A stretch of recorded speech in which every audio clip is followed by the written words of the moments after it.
So today we're going to be talking about this new aquascape that I just set up down here in the fish room, and I want you guys to rate this tank 1 through 10 in the comment section.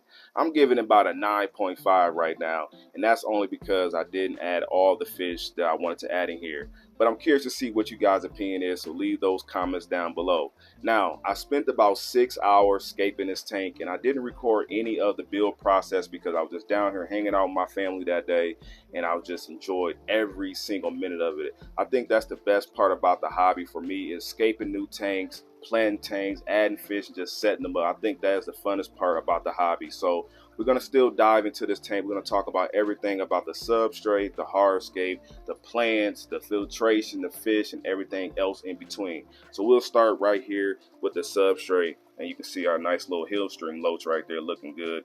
But this substrate is a nice little, fine little sand. Now I think you can get this from like big box stores, maybe a local pet store might have it, but the brand is called like Stone Mountain, and I really like it a lot because it's nice and fine, it's easy to clean, and it also gives you like that nice little natural look. Now up under this substrate is some Equal Complete. Now I had to add some nutrients to this aquarium because when you added all these plants in here, the last thing you want is these plants to start dying back on you. So we have a lot of nutrients in the substrate with the Equal Complete, and then it's capped with this decorative sand that we have here. There's also a whole ton of root tabs in here as well. That is going to help our rooted plants like our Amazon sores, our crypts, a lot of the plants that feed from the root. It's going to help them, give them enough nutrients, and it should last about 3 or 4 months. So they should be really good in the long run. Now, far as the hardscape, now I was really conflicted on the hardscape, and that's only because I didn't know what I wanted to do, but I also knew that I wanted to have something big and dramatic. So I added these big old boulders in here, and a lot of these rocks, especially this one right here, is probably about 40-50 pounds. Really huge rocks, but I wanted to get that dramatic look, and I want the tank to look bigger than what it is. This is a 55-gallon aquarium, and 55s are not really deep tanks, and a lot of people say it's really hard to scape 55 gallons aquariums, but as you can see here, you can do a lot with them. Now what I did was I made the substrate taller in the back, and then I made a wall with the rocks here, and then we had our substrate in the front. That's going to give it more depth, and it's also going to help the plants in the back, like the sores and the valves, to have more room for the roots to grow. But it gives it that dramatic look as if the tank is a lot deeper and bigger than what it is. Now these stones came out of my 1,000-gallon pond. So these stones are really huge. They probably don't look that big on camera, but in person these stones are super big. Now as far as the driftwood, now this driftwood I had collected a few months ago, and it's been sitting outside in one of my ponds just soaking.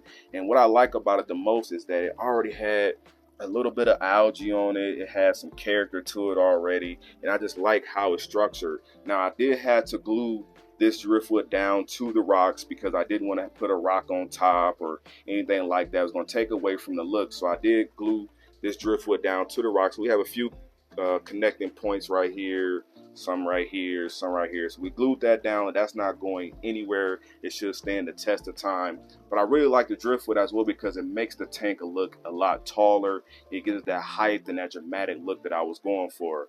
Now, as far as the plants, we have a lot of plants in here because I wanted this tank to be pretty much super dense with plants. And it's also, when you're setting up a new like planted tank, it's best to put as many plants as you can in there in the beginning because it's going to help with the algae.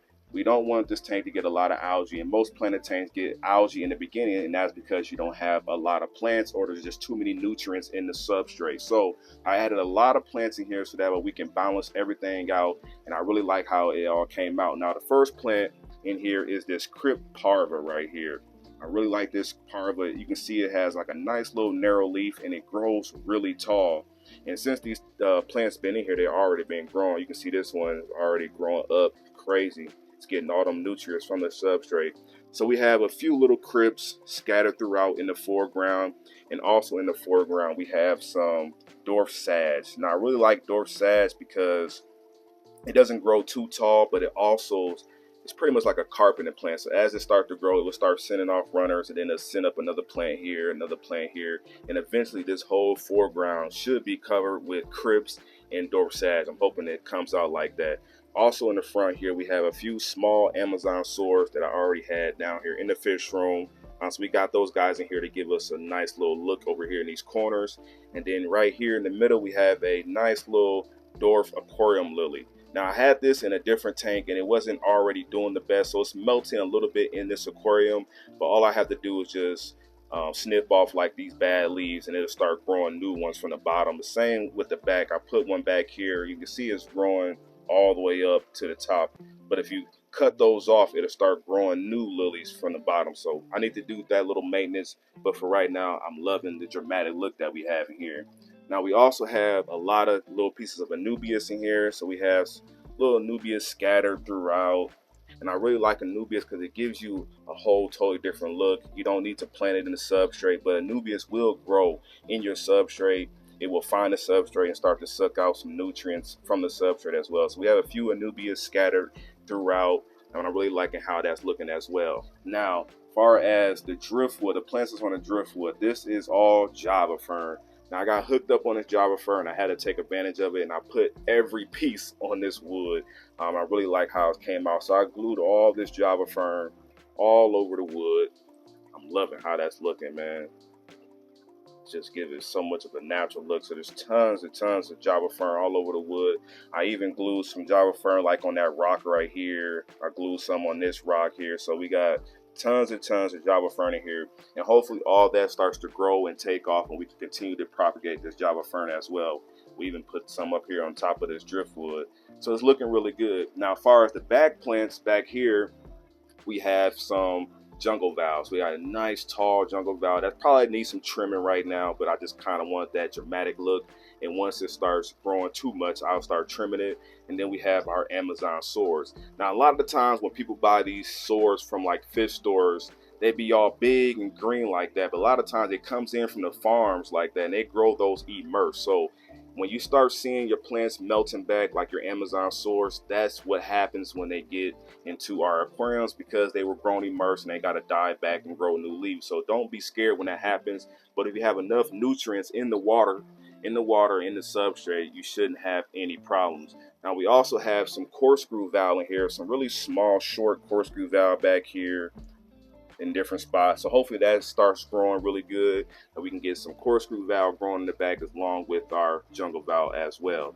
Now let's talk about the fish that's in here.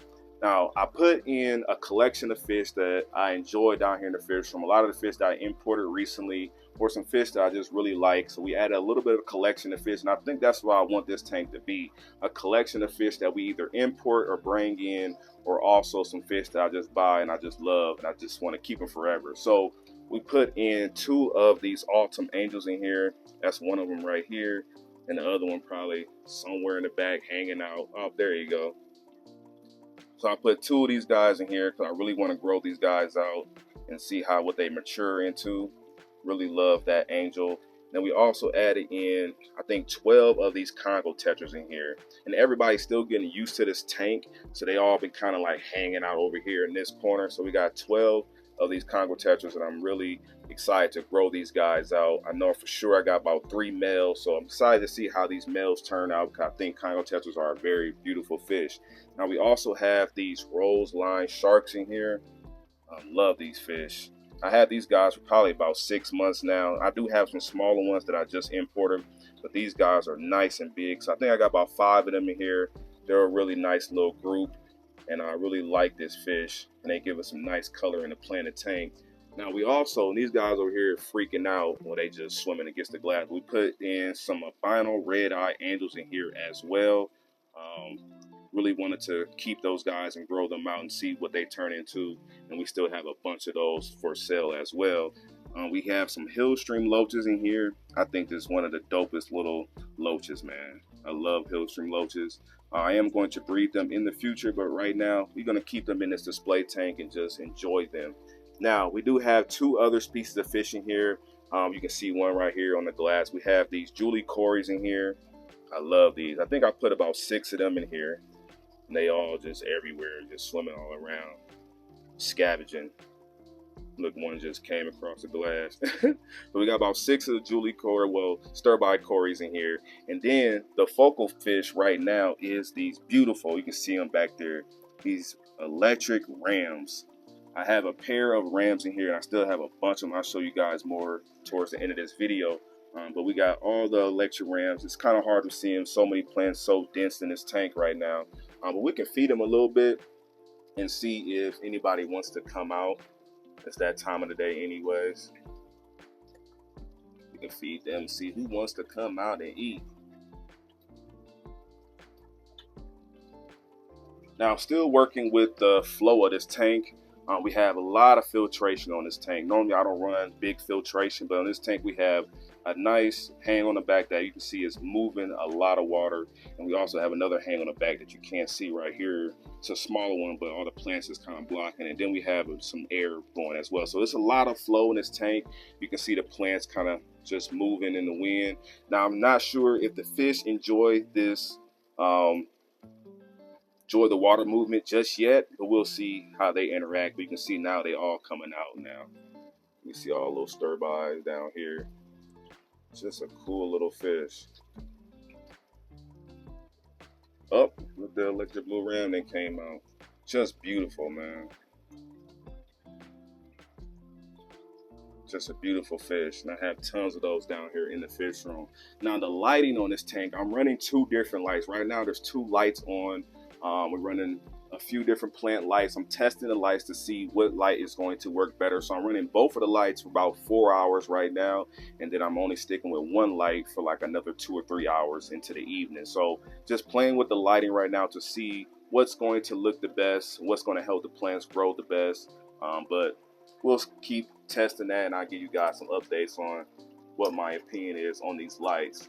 Now we also have, you probably can't see it here, we have tons of pothos growing out of our filters as well. That is going to help suck out a lot of more nitrates. Ammonia is going to help make our water quality even better. So this tank is top tier. It has all the bells and whistles, and I really enjoy it. So you guys can let me know in the comment section what you guys rate this tank. Is it a 10? Is it a 1? Is it an in between? Like I said, I think it's a 9.5, and I'm going to be adding some more fish. I have some more fish that's going to be coming in the mail here next week, and one fish I think you guys will really enjoy seeing in this aquarium. So we're definitely going to be adding some more. Maybe give me some opinions down below what other fish you think I should put in this tank.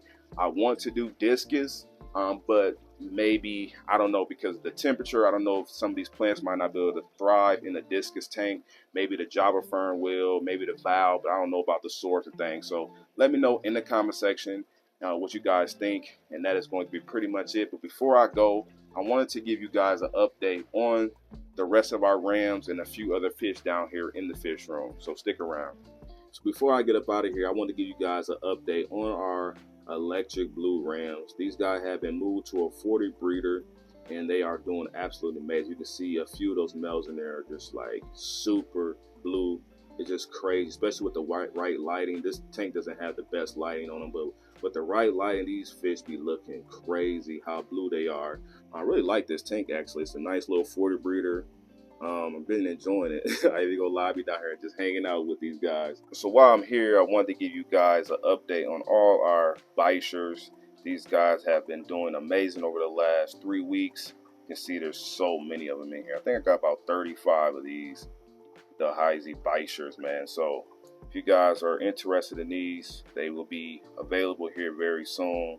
They are eating pellets, they are growing, and I'm loving looking at them smashing pellets right now. Looking good. I love these little bichers. But that's going to be pretty much it for today's content. I hope you guys enjoyed today's video. Let me know in the comment section, what do you rate this tank? And let me know that we take a W, you feel me? I'll catch you guys in the next one. I'm out of here.